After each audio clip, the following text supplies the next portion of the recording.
Welcome back. You are listening to Nate the Hate on YouTube, iTunes, Spotify, and Google Podcasts. Be sure to like the video and subscribe if you haven't already, and ring the notification bell in the upper right-hand corner so you are notified each time we have a brand new episode go live on YouTube. And if you would like to support the channel, we have a StreamLabs link in the description below. Donate any dollar amount, ask a question, we will answer it at the end of the episode. Donate $100 or more, and we will dedicate the episode to you. And today I'd like to welcome back my co-host, Modern Vintage Gamer, who has been away on a much-deserved vacation in the land from down under. Hello, Nate. It's great to be back. Thanks for having me on. And I want to give a special shout-out to both Jeffrey Grubb and the one and only John Linneman for filling in for me over the last couple of weeks. Both of them did an amazing job. I listened to the episodes on the way back from my vacation. So yeah, it's great to be back and had a good holiday and refreshed and ready to go. And you came back just in time as we have two heavy topics that dropped this week. I was actually on the plane coming back to my home city when my phone blew up about the first topic we're going to cover. And I think most people know what we're talking about already. You think so? I think so. I don't know. You might be able to flip a coin on that one. So we will start today's episode with the leak of the century. Some are calling it the biggest leak of the industry, which I would disagree with. There have been more significant leaks in comparison, but this is probably top 10. Mm-hmm. Is Rockstar's Grand Theft Auto 6 leaked on the internet this week after a individual hacked and gained access to the company's Slack server, downloaded video files and other sensitive materials, and shared it online without hesitation. And as I put on Twitter when this leak occurred, I will not be going into detail about the leak itself. I will not give a play-by-play of the details that the leak revealed. I haven't even seen it, Nate. Honestly, I haven't seen any of the videos. I will say that I've seen a couple of things on Twitter, scrolling through my Twitter timeline because, you know, you can't really avoid that stuff. But I haven't actively gone out to look at the video footage because, you know, I mean, and we'll get into this, but it's an early look at the game. You know, there's really nothing here that like I'm interested in looking at, you know. And that's the thing. I mean, we both understand that when you have footage in this form, leak, we're not getting a look at the game in truth. We're getting a rough draft. We are seeing the framing of a house. Yes. And one of the reasons I didn't want to look at it or discuss it is because this isn't a leak like saying, hey, this company is working on a new entry to this installment. This is a criminal act. Mm-hmm. This was intentional. This went out of its way to potentially cause harm to the development team and their efforts. And that's something that we will discuss. But overall, yeah, I have no interest in giving the leak itself a platform. Yeah. And a lot of other outlets have done that. So if you're looking for a play-by-play of every detail that the leak revealed, by all means, go and search it out. You're not getting it here. And I think a good place to start this conversation is the impacts that this leak is going to have on not only Rockstar, but the development community as a whole. Because as we know, since 2020, the industry has moved to a work-from-home platform where developers are working remotely, and they're using platforms like Slack, Discord, or what have you to communicate with each other, share progress reports, files, including video files to make references to. And now that this has been compromised at a large developer at Rockstar, do you think this is going to have a trickle effect to other smaller companies who are utilizing work from home in a substantial way? I do, actually, Nate. I think it will. You know, the day, so this all went down on a Sunday. I believe it was the 18th of September when the leak was revealed to be a thing. I think Monday morning, I think every game development studio out there probably had some meeting, to say, look, this has happened to one of the largest studios in the world that is sitting on one of the largest IPs ever made in the history of video games. So we need to make sure that our security is rock solid.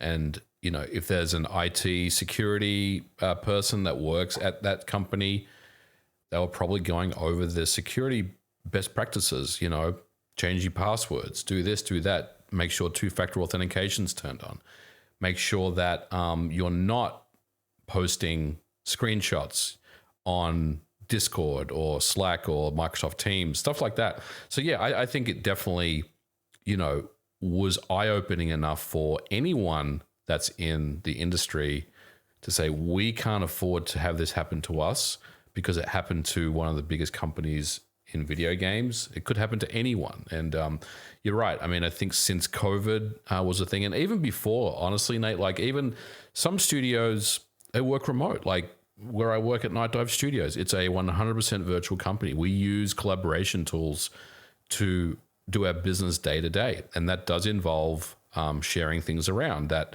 are preview versions of things that we're currently working on. It's just part of, day-to-day development. And for many studios, it's very much the same type of thing. But yeah, I think if anything comes out of this, it's going to be a root and branch investigation of their security, and changes will be made.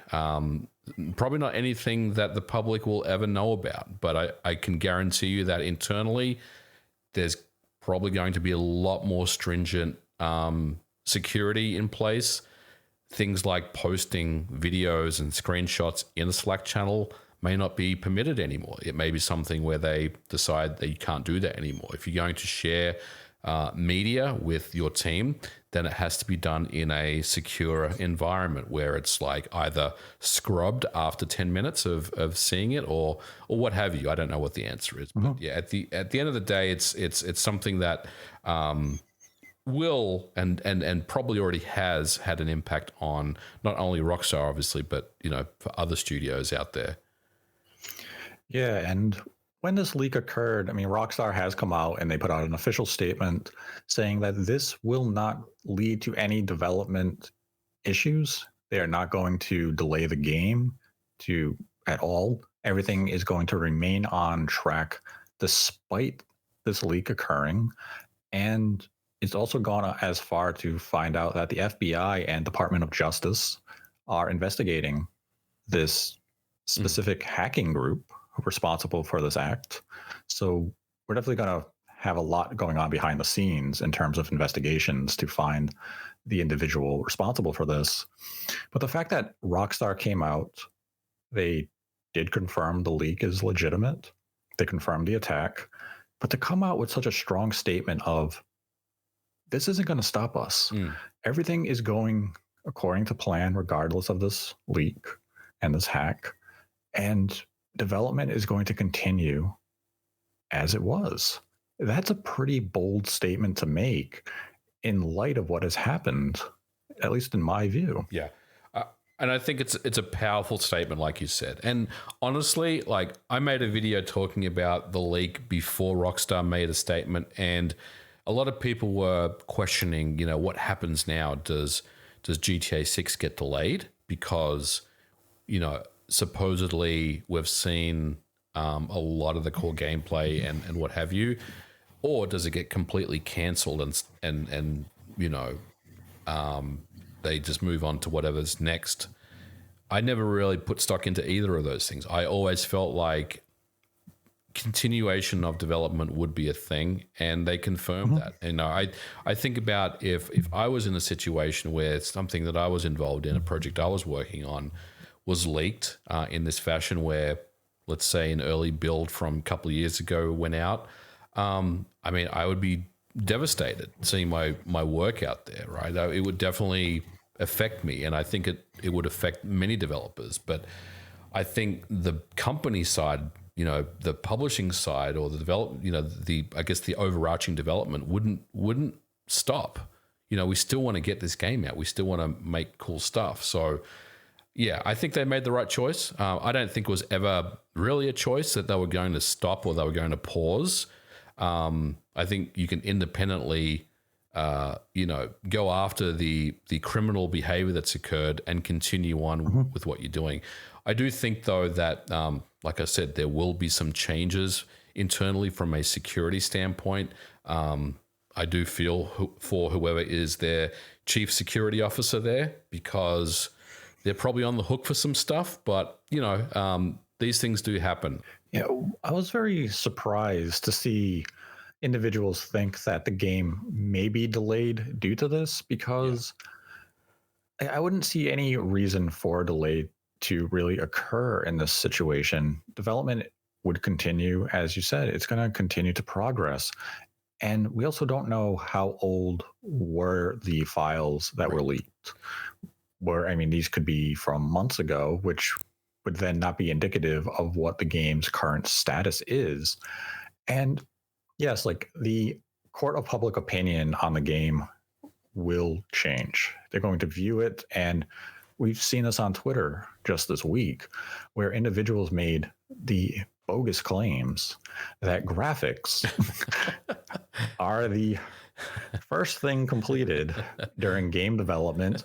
And if you want to look for a silver lining out of this entire situation, I would say that it has enlightened individuals as to how development of video games actually works. Because after this Twitter user so confidently claimed that graphics are done first and that GTA 6 would look no better than it looked in the leak when it comes time to launch, developers united in a coalition to go to Twitter and show early builds of their games with laughable art, odd characters. And what they were showing is what we build first is the foundation of the game. And then we build the support structure, which would be the gameplay, the core focus. Graphics, if you want to continue with like the house analogy here, graphics are the exterior cosmetics or even the interior cosmetics of when you're painting the walls, maybe putting down a carpet. Graphics are always the last thing to polish and address in detail, because the game in reality is the gameplay. It is the focus. It is the core of what you are experiencing. Graphics are just a means to experience what the game is. And it was really funny to see how many developers came out there and were showing their preliminary game designs, and you would see just blobs, which would eventually, I believe it was BioWare, came out and said, Shepard in Mass Effect 3 didn't have a head until like the final months of development. I think it's really awesome that this is happening. That we're finally starting to get these like looks into what's going on with game development. It's a little sad that this is what it took for that to happen, because I do think there are use cases where studios should and probably could, show you like a development diary, I guess is the right way to say it, where they're kind of walking you through how things are progressing, especially these larger studios, because a lot of the times you won't hear anything for 3 years, and all of a sudden they'll drop a trailer at an E3 or some type of event, right? So there's definitely some really refreshing things that have come out of this. I do wonder though if that would apply with all studios, and I think it probably doesn't. Especially, when you think about game development, a lot of the times it's just like it's pretty much a mess until the final kind of push where things kind of get polished and start looking good. So I think a lot of the times these studios are probably being a little more careful, a little cautious, because it's easy for people on Twitter to really just shit all over a game and say this looks bad, you know. And I think back to, and I don't want, I mean, I hate to go back to this, but Escape from Monkey Island is a great example. When we saw the negativity, the backlash against Ron Gilbert because the game, for whatever reason in people's minds, wasn't a 2D hand-drawn pixel art game. It was instead using a more modern 3D engine to render its graphics. People got really, really annoyed and were saying all sorts of inappropriate things, to which he said, I'm done communicating on Twitter. And I don't blame him, right?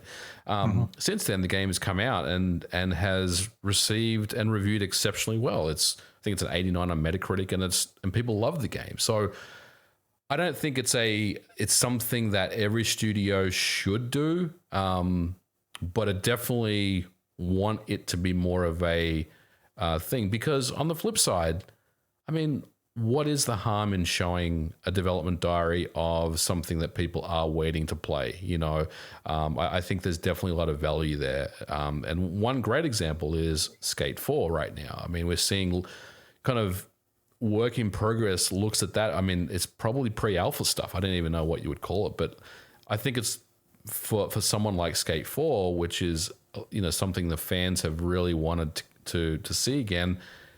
You know, people really are enjoying those looks at the game development. So, you know, I definitely think there is room for it, and I welcome it personally.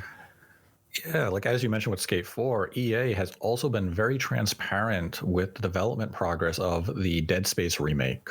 Yes. I'd say anywhere in the area of maybe every quarter of the year, they are coming out with developer diaries, or they're doing short streams to show progress.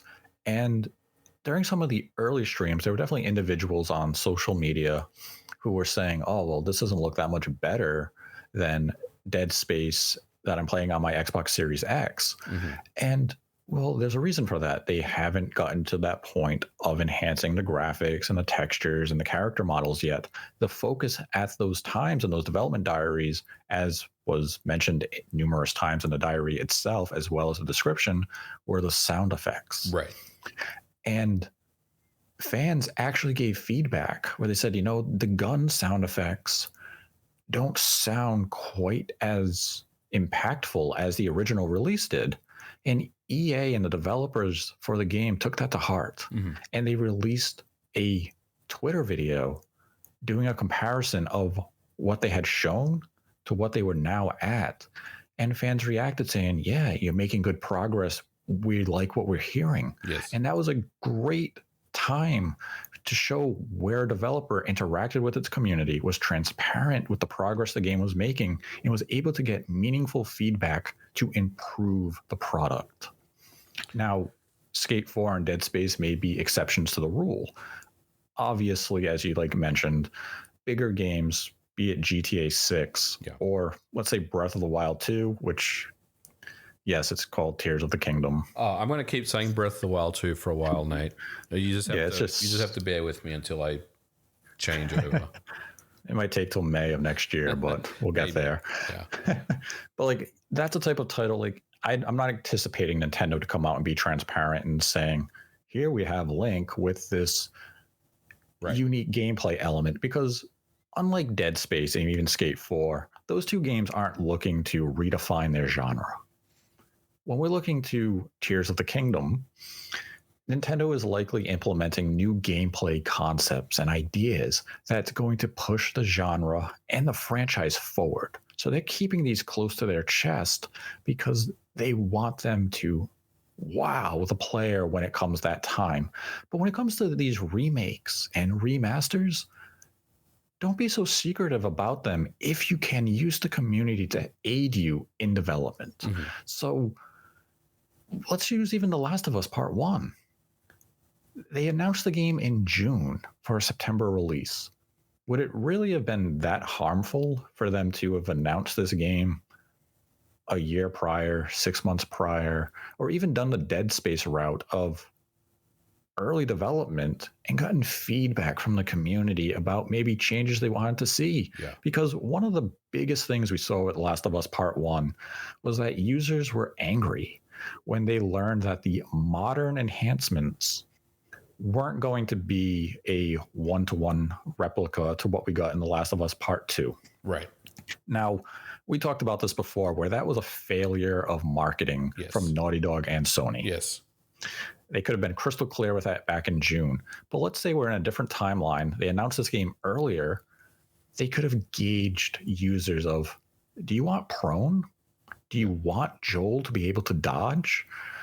And maybe presented a side-by-side comparison, and maybe fans would have said, you're like, you know what? Adding dodge really breaks the combat that The Last of Us Part 1 is designed for. We don't like that. Mm-hmm. Yeah. But that type of development diary and openness would have allowed for that dialogue to be had. And maybe the game wouldn't have had the response it did when it was revealed and unfortunately leaked in a similar fashion as GTA 6, where it was just toxicity, and it was toxic because of lack of context. Yeah. Now, full disclosure, I have been playing The Last of Us Part 1 on PlayStation 5, and I think this remake is phenomenal. I agree. Same. I love the game. You know I love the game, and I think the remake is fantastic.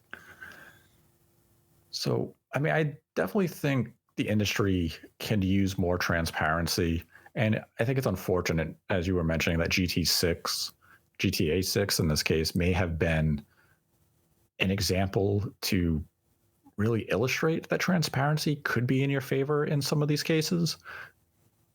But I do have to applaud that Twitter user for uniting the entire development front with their ignorance. So let's go back to Rockstar for a sec. So they made that that press release on Monday where they, like you said, they acknowledged the leak or the hack had occurred, and they were pursuing the person or persons involved, and they reassured fans that things were on track, nothing was going to change. They got over 1 million likes on that single tweet. Now, I don't know what the highest number of likes on the tweet is, but I would say if you're over 1 million likes on a single tweet, you're up there with probably one of the most liked tweets. You're probably in like the top 50, I would say. The question is, has this really hurt Rockstar in any meaningful way other than just the developers that work there, or the team that works there feeling, having their own thoughts and feelings about this? Because again, I go back to how I would feel about this, and I would be pretty devastated. And I'm definitely not trying to play that down. I think there is a lot of human aspects with this, and a lot of people feel differently about when their stuff gets leaked out. And I think it would be horrifying to some of the development team, especially maybe some of the ones that haven't been around the industry as long. So I definitely feel for everyone that's involved, and my hat's off to you. And I definitely am sorry for what's happened. But I'm talking about Rockstar as a company, as the big company. Do you think this has hurt them in any meaningful way? No, I don't think it would hurt them in any meaningful way, aside from, as a major company, I'd say their ego is bruised. Yes. Because they were able to be hacked in this manner and they had the assets stolen. So their ego has definitely been injured by this. And as you were mentioning with the human element, I can envision, as you were saying, there's probably many individuals on the team who feel hurt. Yes. Maybe their morale went even down when this leak occurred. But then on the flip side, I have to imagine that, I'll use you as the example here, that, you're on the Rockstar team, you're hurting, this happened. But then you see that tweet. Yep. 1 million likes. Oh, yeah. You see the fans stand in solidarity with you. Rally around you. Yep. You have to feel pride in what you do, in the product that you are currently developing, to know the fans are standing with you. You have them by your side. You have their support, and they are ready for you to deliver a once-in-a-generation experience. Yeah.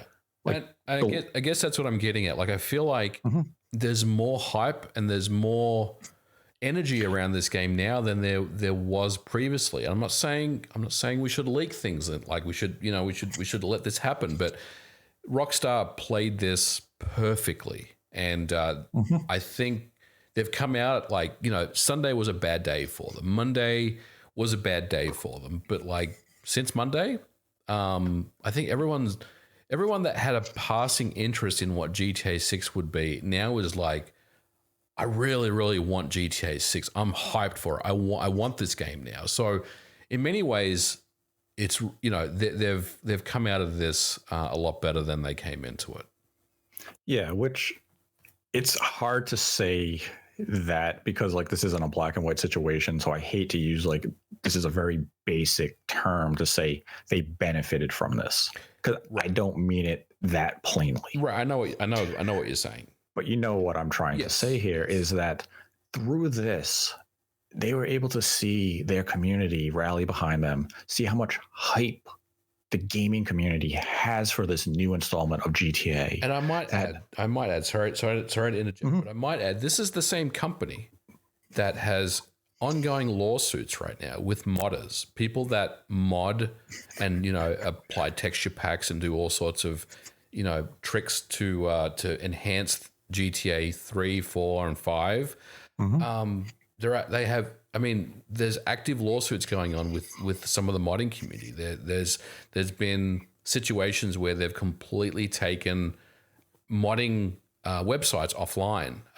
People have also been sent to prison as well. So this is a company that has a reputation for being very litigious and not always being a good company when you think about Rockstar. Last year I think it was around this time, or maybe a little later, not much, but we started talking about the GTA 3 trilogy and what an absolute mess that was. I mean, this company is not someone that has always been liked as as a company in the video game industry. And I think right now a lot of people do like Rockstar. I think they have a lot of popularity behind them at the moment. Well, would you say people like Rockstar, or they just dislike what happened to Rockstar? I mean, that is a good point. I think, I think you're right. They probably just dislike what happened to Rockstar, right? I mean, it's tough to say one way or the other because you're going to have individuals on both sides of that coin. But it still feels as though like this leak happened, but people are looking to GTA 6 with excitement. Yeah. And I would imagine the development team at Rockstar, and obviously this is my opinion and speculation, but I could see them now being hyped about the release that they are crafting. Yeah. That they are motivated now to deliver a game of the year, game of the generation quality game. Yeah. And again, like this isn't advocating for anyone to do these type of leaks, but it's that human element where you could picture, like a football team. You're down in the fourth quarter. You got your QB got sacked and he broke his ribs. And you on that offensive line, the wide receivers and the defense are rallying on the sidelines saying, let's fucking go. Right. And you come out strong in that fourth quarter and you get 3 touchdowns and you win the game. Yeah. I imagine that's kind of that energy now at Rockstar of, you did this to us. Yeah. Well, we're going to come back and we're going to hit you with the best game we can make. Yes. Yeah. No, I think you're absolutely right. I think there is an unprecedented amount of energy around this game right now, and I think you're right. The development teams there are, re-energized and looking to offer the best experience ever, the best Grand Theft Auto game. And look, again, I didn't see any of the videos, but I did see some things on Twitter. It's unavoidable, right? And I'm more excited about this game now than I ever was. Like I'd heard about it in the past. Bloomberg had reported on it earlier this year, talking about Vice City and a female protagonist, which incidentally ended up being 100% correct, of course. And right now, I'm just like, I want to see this game come out. But I also understand that it's going to be a couple of years before we see it, I would imagine. But yeah, ultimately, this was a bad a bad situation. No one wants to get hacked. No one wants their stuff to get leaked out there.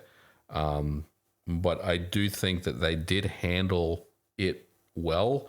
And yeah, I mean, Nate, I think you mentioned it previously, but behind the scenes, whoever this person that actually did this, I think it's only a matter of time before they catch up with them. I don't think this is something that we're never going to hear from again. I think they're going to basically scour the earth until they find this individual. Yeah, this is something that they've seemed to be tracking this group since this specific group also did a similar hack to Uber. That's what I heard as well. And some of the info is unconfirmed, but I believe that to be the case. There was also reports that source code was stolen, including GTA 5 and the version of GTA 6, the pre-alpha version as well. But I will also say I haven't really seen any confirmation that that is true, but there is definitely rumors that this person has that source code. Now, that's something that, Rockstar, if true, would be very nervous about, obviously, because if they have the full GTA 5 source code, that obviously includes GTA Online, which is something that's very popular and a moneymaker for the company. So if that is the case, then yes, they're probably very, very nervous right now. But either way, even if this individual does or doesn't have source code, the damage has already been done, and they're going to catch up with this guy. I mean, if it takes 6 months, if it takes 3 years, I'm sure we'll hear a follow-up story where this person has been is going to be brought to justice.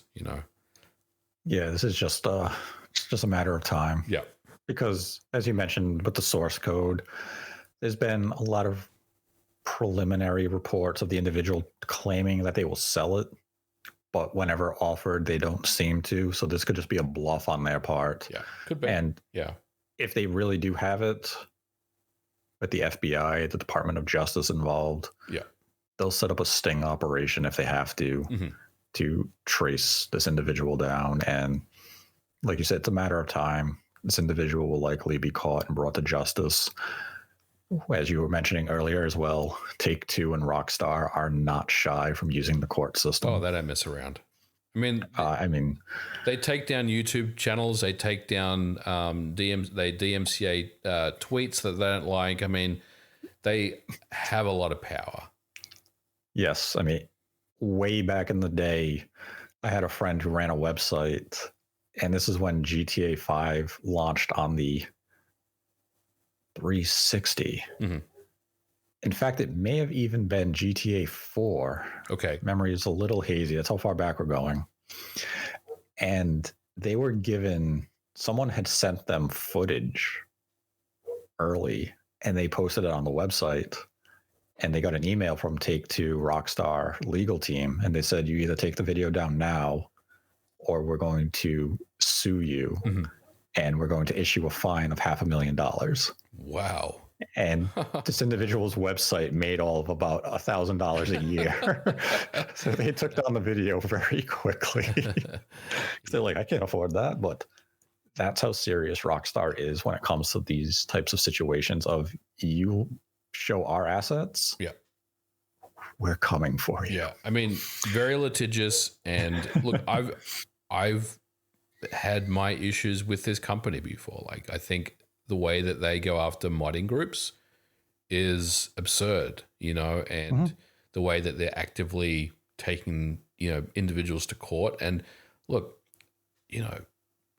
this potentially could destroy someone's life. And for what? You're modding a game, you're applying an upgraded texture pack to Grand Theft Auto 4. I mean, or GTA 5. I mean, where are you losing money? Where are the damages here? So, I mean, that's a separate conversation. I don't want to get into it, but it's this company is very complicated because on one hand, they are this big bad entity that will, if they don't like what you're doing, they will take down the work that you're doing and potentially sue you and take you to court.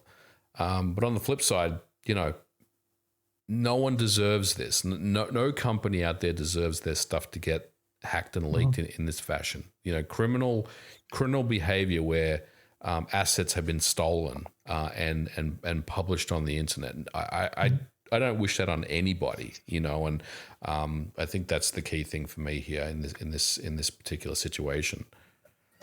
And unfortunately, we're also seeing a very similar situation where, though it hasn't been confirmed that the individuals are hacking or stealing assets, there's definitely a security issue at Sony, as we saw earlier in this year when The Last of Us Part 1 leaked. And there's a lot of background chatter right now that the same individuals are preparing to leak some God of War Ragnarok footage. Wow. And the talk around is actually that these individuals are doing it for a very vindictive reason. And it's because Sony's charging $70 for games. If that is to be true, Nate, that is absurd. Absolutely absurd. That's some of the background chatter I've heard is the reason that these individuals are doing what they're doing with these games. And we can look at The Last of Us Part 1. The leaks omitted context. It portrayed the game in a bad light. They look at some of those clips when they came out. HDR settings were messed up. They weren't even captured at proper resolution or proper brightness and contrast. They made sure to make the game look as bad as it could to make headlines about the release being trash. Yeah. And if we do see additional leaks from these individuals, potentially including God of War Ragnarok, where it is portrayed in a negative light, these are video games. You don't need to launch a smear campaign because you disagree with the price of the game. Don't buy the game. Voice your opinion. But don't... I don't know how these individuals are gaining these assets. I don't know if there's just a security issue for Sony servers where they're gaining access to preliminary assets. I mean, it's a good question because even The Last of Us Part 2, remember, was when it was leaked early. The whole game was kind of spoiled before it even released. I mean, weeks before it released, if I remember correctly. Yes. So there clearly is an issue with security somewhere. And I mean, we're speculating in that realm. Yes. But yeah, there's definitely some issue at play. And I mean, earlier this year, a Sony hard drive was discovered. And there is the potential that the individuals have finally just gained access to the hard drive and they are taking whatever assets and information were from it. And it happens to have Part 1 of The Last of Us and some God of War Ragnarok. Because when you looked at The Last of Us Part 1, a lot of that was older footage. It wasn't representative of the final build. And even some of the God of War Ragnarok stuff that has leaked in recent months is out of date. Yes. It's not indicative of what we're going to be seeing in November. So if leaks do occur between this episode going live and God of War Ragnarok launching, keep that in mind, that it's very likely older assets and being portrayed the way it is to damage the game and create a marketing cycle of negativity around the release. Yeah, I mean, that'll be definitely interesting to see if anything comes out of that. And Sony, you know, if they end up in the same situation as Rockstar, just take a look at what Rockstar did, and you'll come out of this a lot better. You know, I think is the big thing here. But one thing that I wanted to ask you at the start, you said you didn't think this was the biggest leak in the history of video games. A lot of people do. What would you say is the biggest video game leak? I have my own thoughts about this, but what would you say is the biggest one? How are we quantifying this? Well, see, that's the thing, right? I mean, if we're talking about dollar amounts, it probably is. You know, if source code to GTA 5 and 6 was indeed leaked, then we're talking hundreds of millions of dollars potentially. Okay. But I'm talking about magnitude. So like industry impact? Industry impact, yeah. Okay. I think that's a good one. I would say the Nvidia GeForce leak is probably the biggest leak to hit the industry because people continue to reference it now, well over a year after it occurred, and they're just making check marks on the games that are revealed and saying it was there. Yep. And yeah, a lot of these games could have been still early in development, where this list could be continuing to get check marks 5-6 years from now. And I would say the full impact of the GeForce leak may not be known until the end of this decade. Yeah, I agree with you. I think the Nvidia leak is the largest one that I would say, and I would also add GigaLeak in there as well. Now, GigaLeak was a bit of a novelty because it was older stuff, but the magnitude of that leak was massive. Like, there was so much stuff that got leaked. That entire brought-on server was basically dumped and released onto the internet, and there was so much stuff there, spanning 20 years of Nintendo game development. And I think even to this day, people are still uncovering different things that are in that archive. It's pretty big.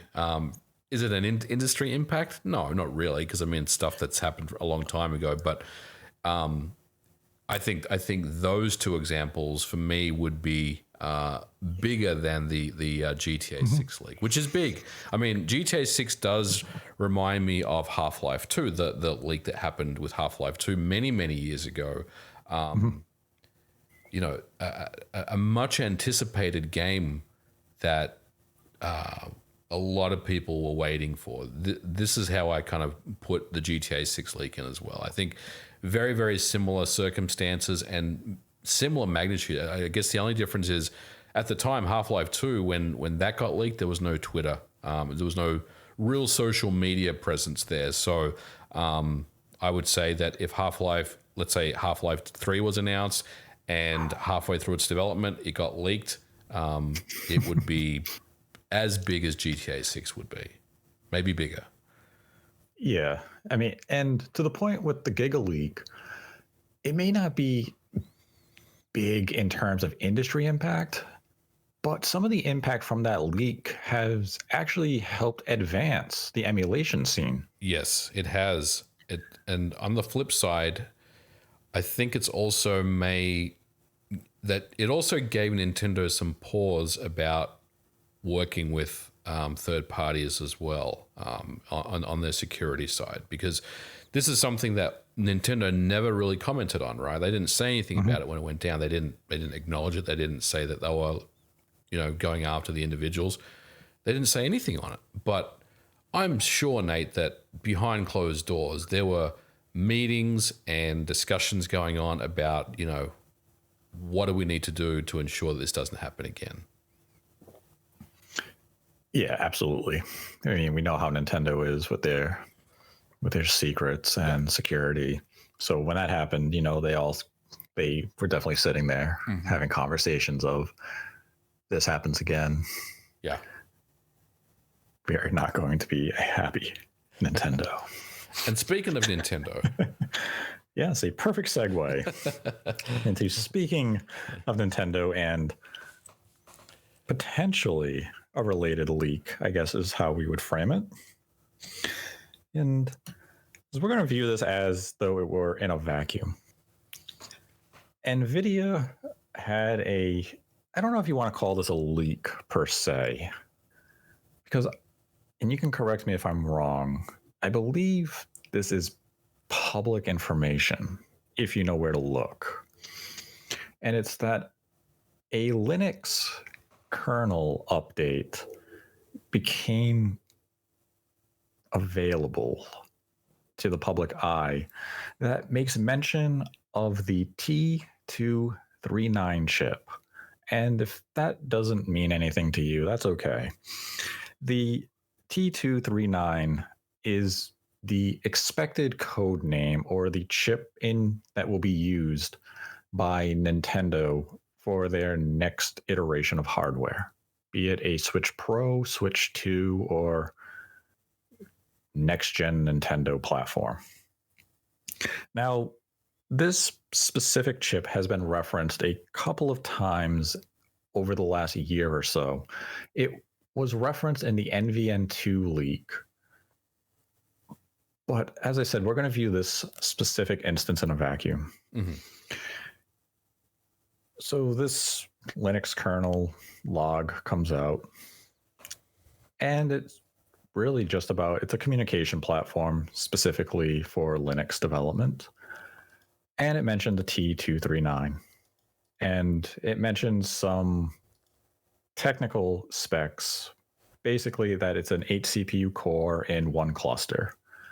Now, beyond that, it really doesn't give any additional information as to what is being discussed here. So when you look at it in a vacuum, all you can really dissect from it is the 8 CPU core in one cluster, and that it would be A78s. Now, when you then use this in tandem with the NVN2 leak and public speculation that T239, codenamed Drake, is the chip Nintendo has from Nvidia for the next system, people have been speculating as to what does this information mean. Now, I've had conversations with individuals of, is there any direct link to the Switch mentioned in this specific file? And the answer to that is no. And is there any indication that this means production of the chip is imminent? No. No. There is no inclination that that is truth. Now, you could use this information to assume that it is far along in the process, but you can't assume that it is or will be in production in the near future. Right. Now, I mean, I'm certainly an individual who would love to be able to say, this is the smoking gun. Yep. This is what we've been waiting for. And I am not going to say that. I am not even going to imply that, because when I look at this information, it really does not mean anything to me. No, it's nothing. It's meaningless. I mean, all we know is they added T239 support to their Linux kernel, but that doesn't imply anything to do with the Nintendo Switch. Yes, we know that T239 was in the NVN leak, and we are assuming that NVN2 will be what powers the next model of Switch hardware, whether that is a revision or new hardware or both.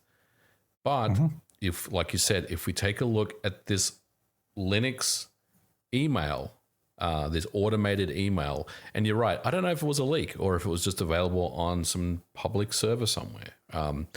But I will say that these emails, if you work in development, aren't uncommon. When you make code changes and you commit those code changes to a repository that other people have access to, there's generally an email blast to let everyone know what change was just committed, so people are aware that they need to pull down the latest version of code to take those, for those changes to be applied to whatever they're working on.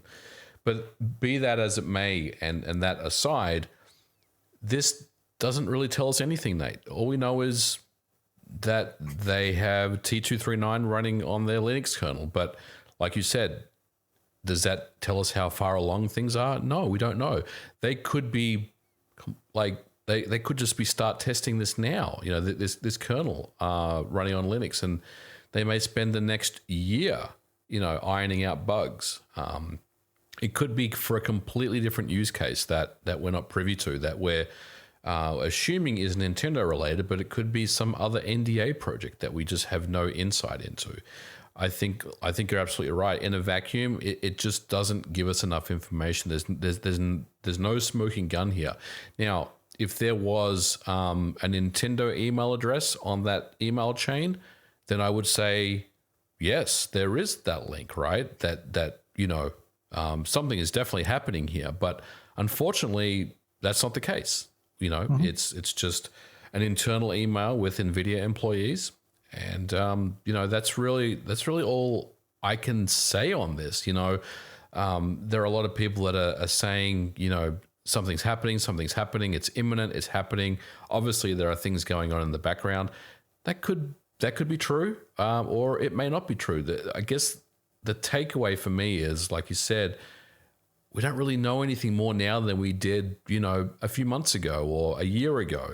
We know that there is smoke, but we don't really know when the fire will start to burn. And I think that's the key thing here. Yeah, the only thing you can really take from this is the mention of the 8 core on a single cluster for the CPU.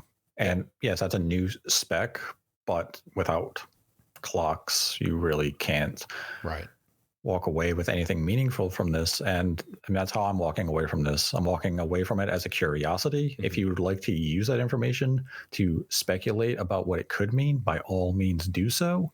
But I wouldn't become too overly invested in this information just yet. Speculate and have fun, though. Yep, I agree. I mean, look, there is a likelihood that everything that we're seeing here is going to,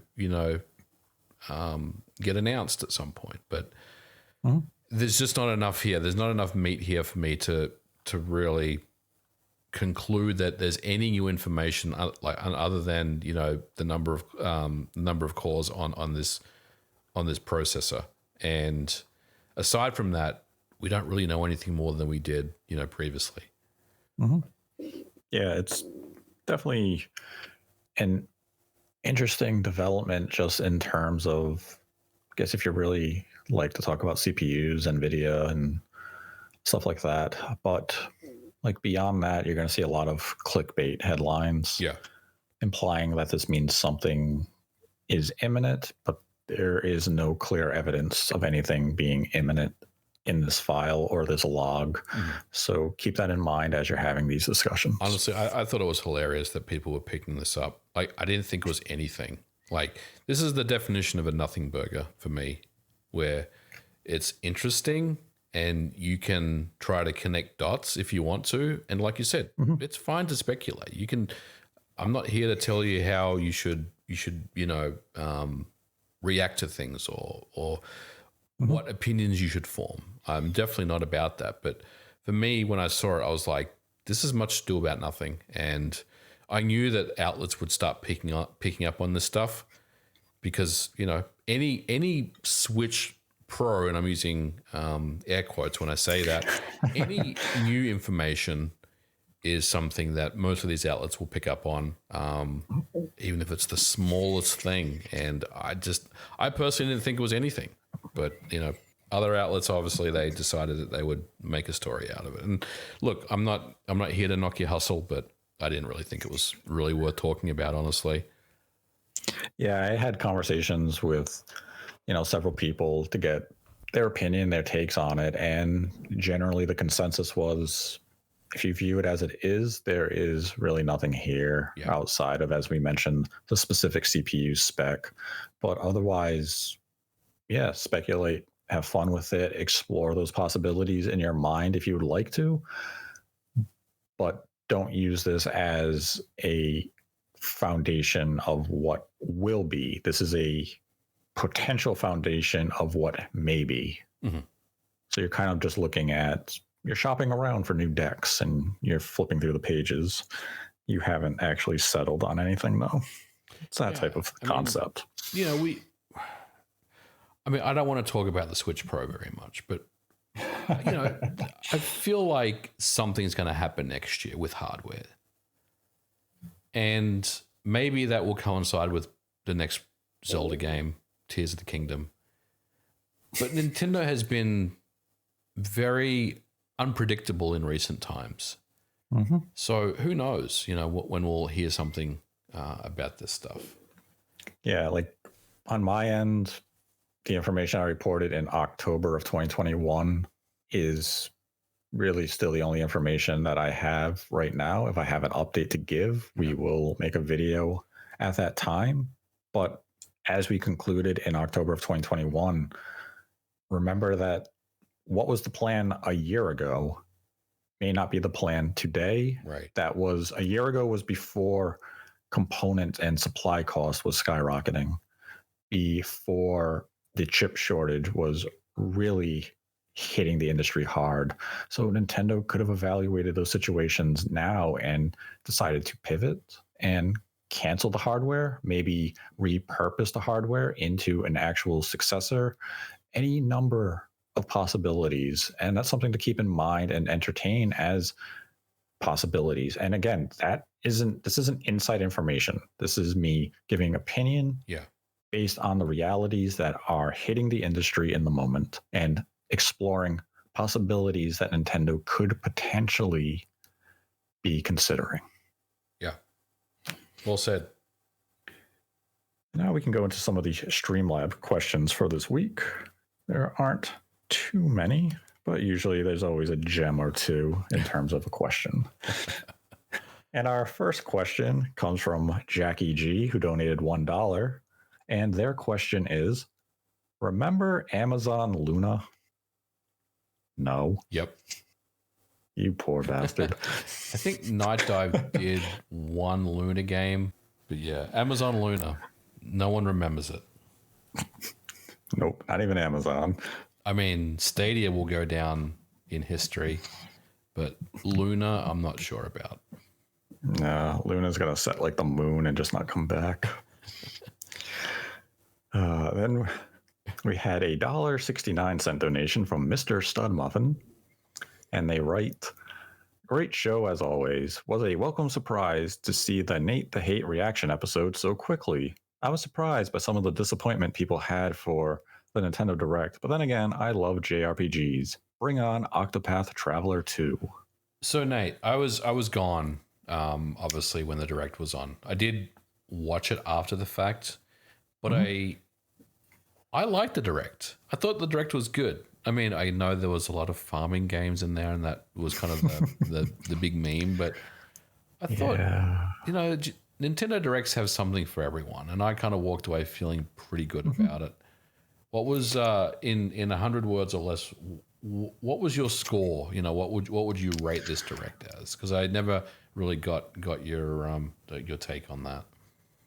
I mean, I would have given it for my personal taste, I would have given it like in the area of like a 7.5 to an 8. But I like a lot of Japanese made games, and this Direct was really Japanese focused. Yes. So when I see games like Octopath Traveler 2, that resonates with me.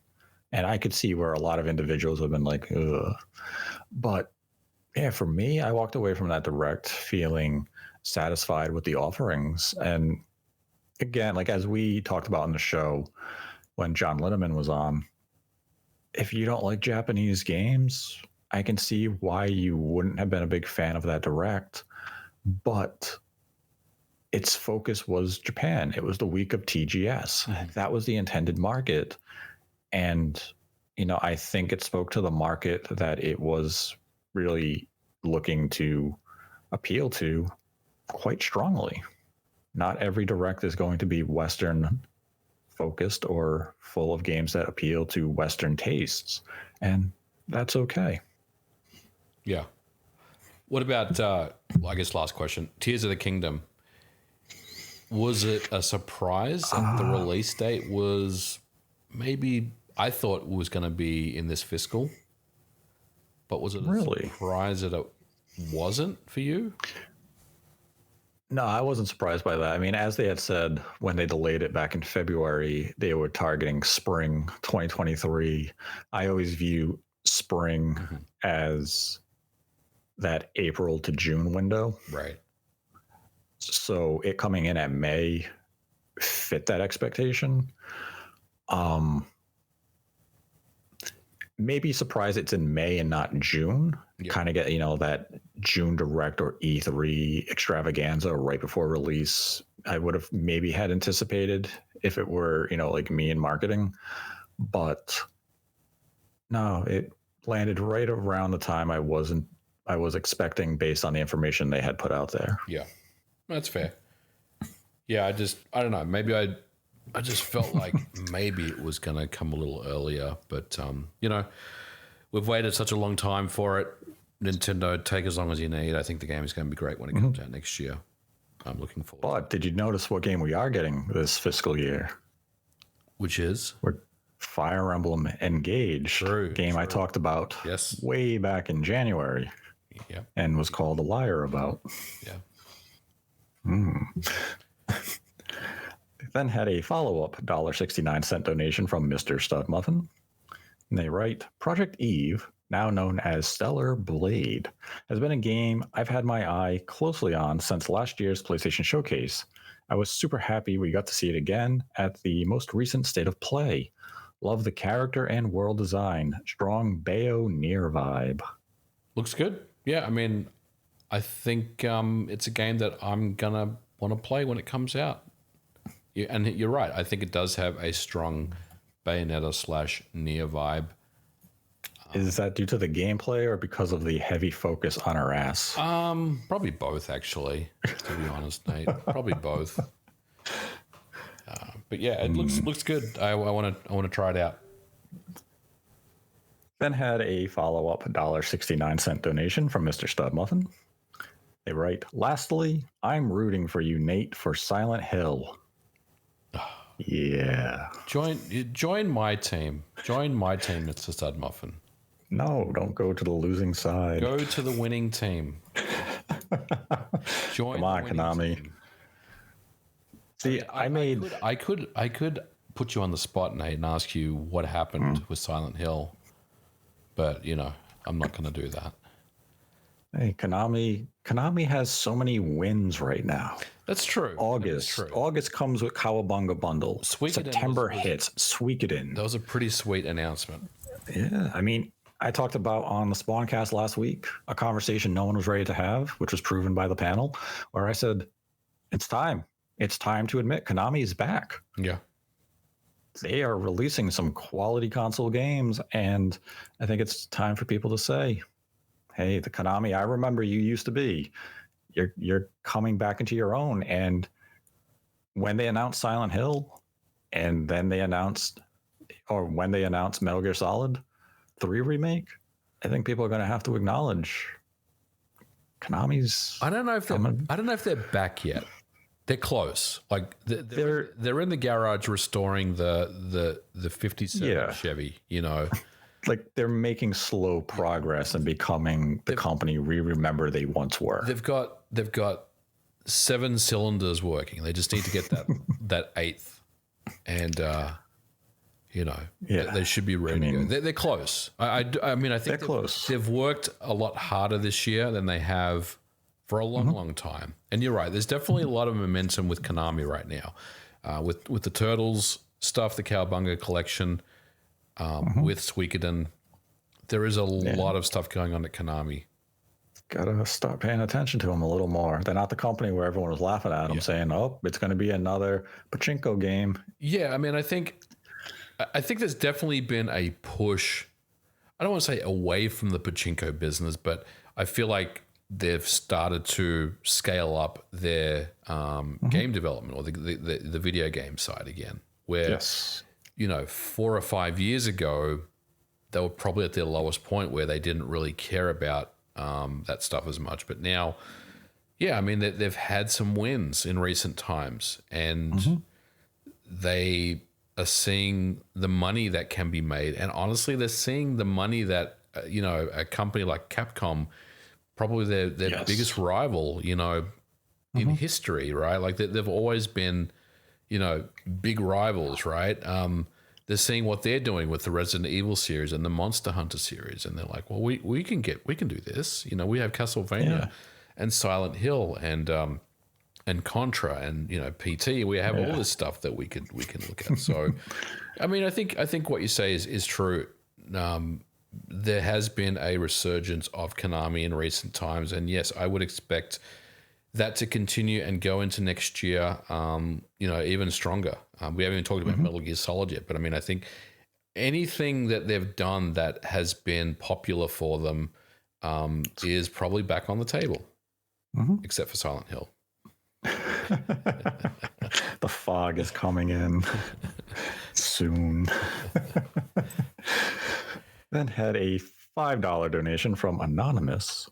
Right, hello, gentlemen. One concern I have for the Tears of the Kingdom is the overworld does not appear too different from Breath of the Wild, despite being in development for 6 years. Do you think the developers know this and are merely withholding info, or should we expect little changes? I don't think we've seen enough of the Tears of the Kingdom overworld really to make a judgment just yet. I agree. We know we're going to go to the sky. So I would imagine the developers know what they need to show in terms of overworld and the changes and the evolution that the title is going to offer over its prequel, and they're just waiting for the marketing moment to build that momentum. It is odd that we've seen this game now 3 times, and we have seen essentially the same clip of Link running and jumping in the sky, but we have seen little else in terms of environment diversity. But the game is, what are we looking at now? About 8 months from launch, a little less. So I would expect we're going to see a considerable market ramp up early next year. Yep. Maybe like in February or March would get some sort of story trailer where it could easily be a 4-minute trailer showing more of the overworld like we got with Breath of the Wild. So right now I wouldn't say I have any concern. Yeah. Same. I wouldn't either. If they need to give us dungeons, like that's all I really want in this one. If they gave us dungeons, it could be the perfect game, because I think for me, Breath of the Wild was a masterpiece. I loved it. It's one of my favorite games of all time. But if they added dungeons in Breath of the Wild, I mean, I don't think there's anything that you could do to kind of replicate that greatness that it had. And I think there is an opportunity for this game, Tears of the Kingdom, to build on the first game and be even greater than the first game in terms of what it can do. Will it sell as well? Will it be successful? Will it be a good sequel? Probably. But, I want to see them, take this next game a little further than they did previously. But you're right. I wouldn't worry too much about what they've shown us at this point. When the marketing engine does ramp up next year, we will see a lot more of this game, and I'm sure we'll get to see more of the different parts of the world. Yeah, definitely a game I am interested in learning more about. Then had a $5 donation from Hero of Time. Rich, just wanted to say that you're totally justified with the way you discuss confirmations versus predictions, and that you shouldn't need to clarify any more than you already have. Thank you for the accurate reporting and keep up the great work. Thank you. I agree, mate. I wasn't around when there was, some backlash on Twitter and stuff, because there always is, right? Like I was subject to it when we were talking about Banjo, like months ago at the Xbox show. I got a lot of hate directed at me when Banjo wasn't announced. And that's just one of those unfortunate things where a lot of people take your words and they interpret them in a certain way. But I'll also say there is some media outlets that take your words and write articles about them in a certain way. And, we have to remind people, and maybe we just need, I don't know, Nate, we need to do a better job. Maybe it's just saying before we talk about any of this stuff, we have to just preface this by saying, this is a predictions episode. And I think you probably do that already. We did that. But, we just have to keep just banging that in people's heads. This is a prediction show. We don't know what's going to happen. We have some idea of things, but, we're not Nostradamus over here predicting everything.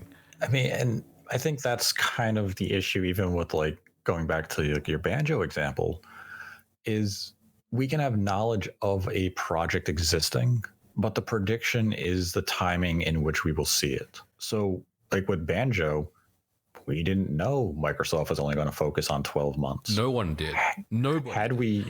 Had we known that going into the predictions recording, we would not have mentioned Banjo. Yes. We went into it expecting Microsoft's typical, here's the whole generation. We're going to give you a Banjo tease because this is a game in development. And we thought it would have been a fun little teaser for them to announce this new project. But otherwise, that would never have been said because we know it's not coming out in the next 12 months. Right. Yeah, I mean, it's just one of those things. It's one of those unfortunate things that happens. But look, it also it tells me that, I need to be more careful about what I say on a podcast. But, at the end of the day, we're just spitballing. We're predicting stuff. I mean, we may get a couple of things right, and we may get a couple of things wrong. But like at the end of the day, we're here just to really have fun and just kind of talk about this stuff. I mean, it's not really anything more than that.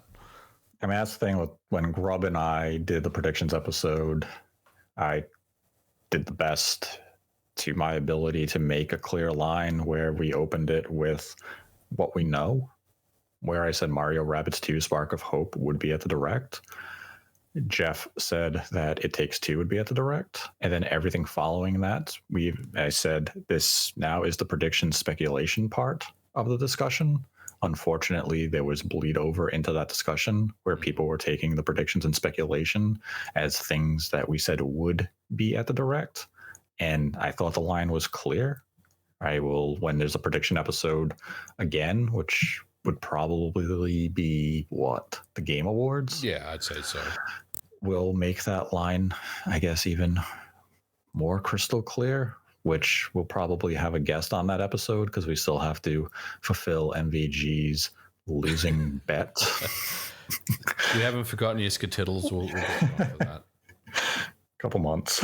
I mean, predicting the Game Awards is going to be, I don't even know where to go with that. I mean, just look at previous years and then just, Microsoft will show something, Nintendo will run an ad, and Sony will say, fuck you. We'll probably see a Fable trailer and then, I don't know, Vin Diesel will come out and then...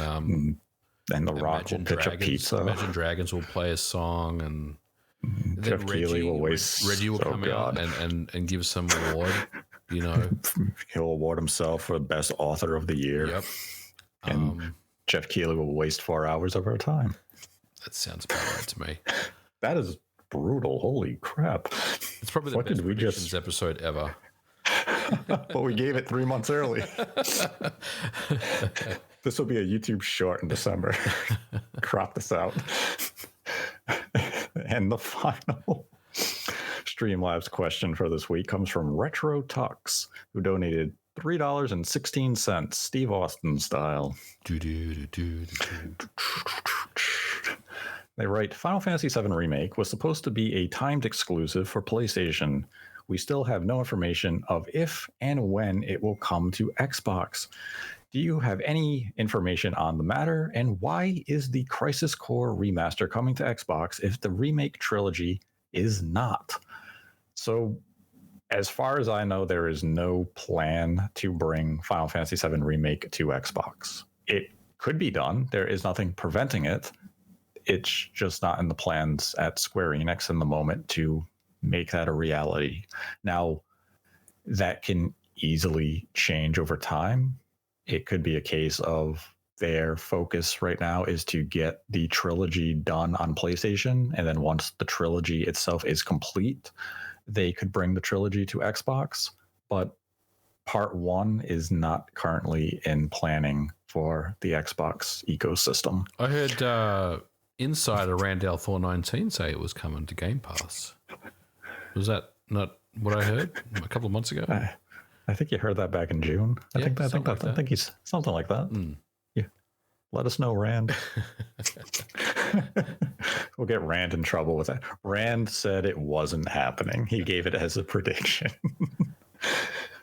As for why Crisis Core Remaster is coming to Xbox and not Final Fantasy Remake Part 1 or that trilogy, I would imagine it is likely more related to that Final Fantasy VII, the original release, is available on Xbox, and Crisis Core is technically a prequel to the original storyline. So while there are going to be characters referenced in Remake Part 2 that have a prominent role in Crisis Core, there's really no reason to omit that release from the Xbox, simply due to the fact that Part 1 and Part 2 of the remake line aren't on the system. You could get the whole Final Fantasy experience as far as the original storyline is concerned on Xbox at this point, or come December. It is definitely an outside curiosity. I would say the bigger curiosity is that Octopath Traveler 2 isn't coming to Xbox. And Octopath Traveler 2 is going to PlayStation, which never got Octopath Traveler 1. Yeah. So that was kind of an oddity. But yeah, there is no specific reason as to why Remake Part 1 is not on or is not coming to Xbox in the current time. It can change. I hope it does change because I think the game would be well received on the platform, and it's always great for a new audience to be able to play a fantastic game despite the odd ending. And yeah, it's not a case of Sony preventing it or anything like that. It may simply be due to resources at Square to port the game over. Yeah. Yeah, people don't realize, I mean, there's definitely time that needs for that to happen. And it's a significant undertaking. I mean, yeah, I mean, just because it's running on PlayStation doesn't mean it can run on Xbox. You know, it's not a copy-paste job. It definitely needs resources. It needs porting. It needs a team to understand the Xbox hardware as well. And I'm not suggesting that they don't have that experience, but, you know, there's work that needs to be done there. There's money that needs to be spent to make that happen. That's really all there is to say there.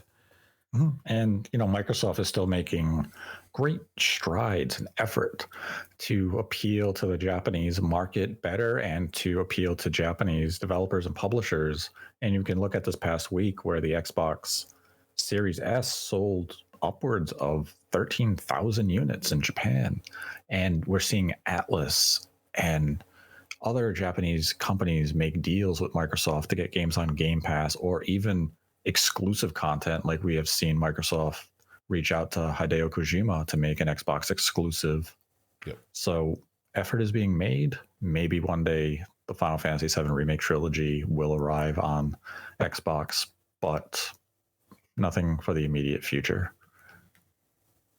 And that is the final StreamLabs question of the week. If you'd like to support the channel, we have a StreamLabs link in the description below. Donate any dollar amount, ask a question, we will answer it at the end of the episode. Donate $100 or more, and we will dedicate the episode to you. And I'd like to thank MVG for joining me this week and returning to the podcast. Always a pleasure, Nate. Thanks for having me on. And you can find MVG's channel linked in the description below. And if you enjoyed the episode, give the video a like. If you didn't, give it a dislike. Let us know your thoughts on the Grand Theft Auto 6 leak and the Nvidia kernel Linux leak, and whether or not you think T239 is in fact related to Nintendo, and if you think there's anything that you can ascertain from the Linux file log in the comment section below. And until next time, continue to embrace the hate.